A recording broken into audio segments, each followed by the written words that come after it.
السلام علیکم بچوں. آج میں آپ کو جو ورڈز بتانے لگی ہوں بیٹا وہ واحد جمع الفاظ متضاد اور مذکر کے مؤنث ہیں. یہ آپ کو جو سلیبس دیا گیا تھا اس میں آپ کو میں نے دیے تھے. امید ہے آپ لوگوں نے وہ سلیبس گھمایا نہیں ہوگا, سنبھال کے رکھا ہوگا. میں جماعت سوم کے بچوں سے بات کر رہی ہوں. اب آپ دیکھیں, میں آپ کو دوبارہ سے ریویژن کرواتی ہوں تاکہ آپ اس کو دوبارہ سے ایک دفعہ دیکھ لیں, کیونکہ جو میں نے آپ کو اسیسمنٹ دی ہے اس میں ان میں سے ہی آپ کو کوشچنس آنے ہیں, تو آپ یہ والے دوبارہ سے دیکھ لیں. مندرجہ ذیل واحد کے جمع لکھیں. واحد جمع بوڑھا بوڑھے, پنکھا پنکھے, جھگڑا جھگڑے, ہیرا ہیرے, پہاڑی پہاڑیاں, کرسی کرسیاں, سطر سطریں. سطر کہتے ہیں کسی لائن کو, کسی تحریر کو, ایک لائن کو سطر بولا جاتا ہے. الفاظ کے متضاد لکھیے. متضاد آپ کو پتہ ہے کسی بھی لفظ کا الٹ لفظ اس کو کہا جاتا ہے.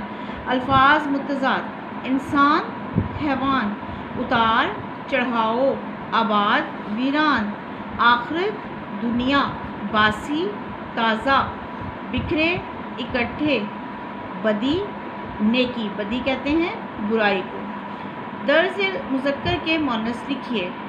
مذکر مؤنث: بادشاہ ملکہ, پیارا پیاری. چچا, جو آپ کے ابو کا چھوٹا, آپ کے بابا کا چھوٹا بھائی ہوتا ہے اس کو ہم چچا کہتے ہیں. چچا چچی, اور ان کی جو بیگم ہوتی ہے اس کو ہم چچی کہتے ہیں. یہ رشتے ہیں ہمارے چچا چچی. ماموں, آپ کی ماما کے جو بھائی ہوتے ہیں وہ آپ کے ماموں ہوتے ہیں, اور ماموں کی بیگم جو ہوتی ہیں وہ ممانی.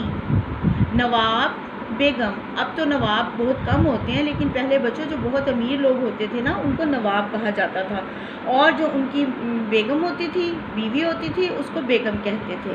استاد استانی, یعنی اگر آپ کو کوئی میل پڑھانے والا ہے تو وہ آپ کا استاد ہے, اور اگر آپ کو کوئی فیمیل پڑھاتی ہیں تو وہ استانی ہیں.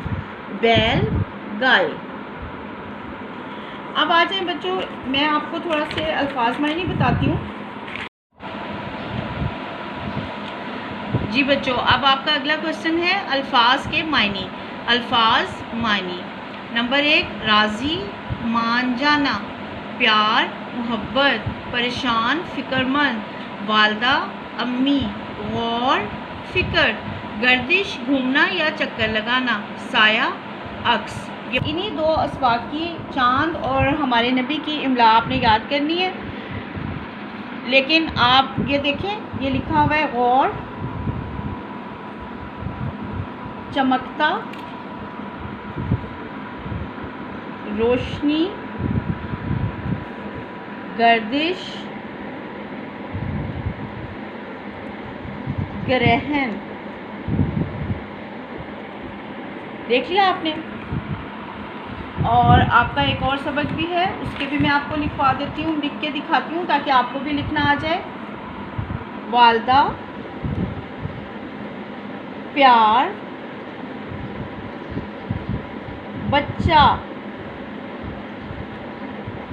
پریشان,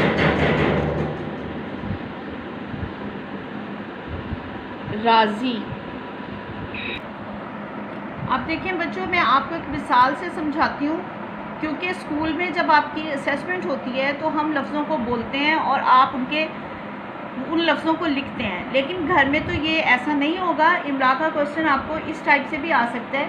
جیسے فرض کریں آپ کو یہ غور لفظ دیا گیا ہے, آپ کو پتہ ہے غور غین سے ہوتا ہے, لیکن اگر میں اس کے شروع میں لکھ دوں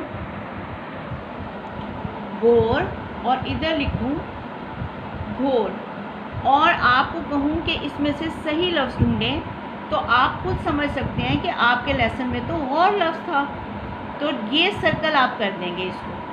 دس از دا رائٹ ورڈ, یہ ہے صحیح لفظ, یہ نہیں یہ نہیں. تو یہ آپ تبھی کر سکتے ہیں جب آپ نے پوری املا کو اچھے طریقے سے یاد کیا ہو. تو اس لیے آپ نے ان تمام الفاظ کو, یہ کوئی زیادہ نہیں ہے, دیکھیں کتنے ہیں, 1 2 3 4 5 6 7 8 9 10, جسٹ 10 ورڈز ہیں. ان کو اچھے طریقے سے آپ نے یاد کرنا ہے, اور انہی لفظوں میں آپ کو مختلف لفظ پزلز کی صورت میں بھی آ سکتے ہیں اسیسمنٹ میں, ان دونوں لیسنس کو بھی اچھی طریقے سے یاد کرنا ہے. اس کے علاوہ گرامر کا ورک بھی اچھی طرح یاد کرنا ہے اور بہت اچھی تیاری کرنی ہے. جیسے میں آپ کو کلاس میں سمجھاتی تھی اسی طریقے سے میں نے آپ کو سمجھایا. آپ کو پتہ ہے نا کہ اب ہم آپس میں نہیں مل رہے اور میں آپ کو کلاس میں تو نہیں پڑھا رہی, تو میں آپ کو آن لائن پڑھا رہی ہوں, آپ کو سارا سمجھا رہی ہوں. تو آپ کو اگر پھر بھی کوئی مشکل ہے تو آپ اسکول میں بھی آ کے پوچھ سکتے ہیں, لیکن اس میں کوئی مشکل آپ کو پیش نہیں آئے گی اگر آپ ان تمام لیسنس کو اچھے طریقے سے تیار کر لیں, اس کی پڑھائی بھی کریں تو آپ کو سبق میں سے اس کے جواب بھی مل جائیں گے. امید ہے کہ آپ اچھی اسیسمنٹ دیں گے اور بہت اچھے مارکس لیں گے. اللہ حافظ.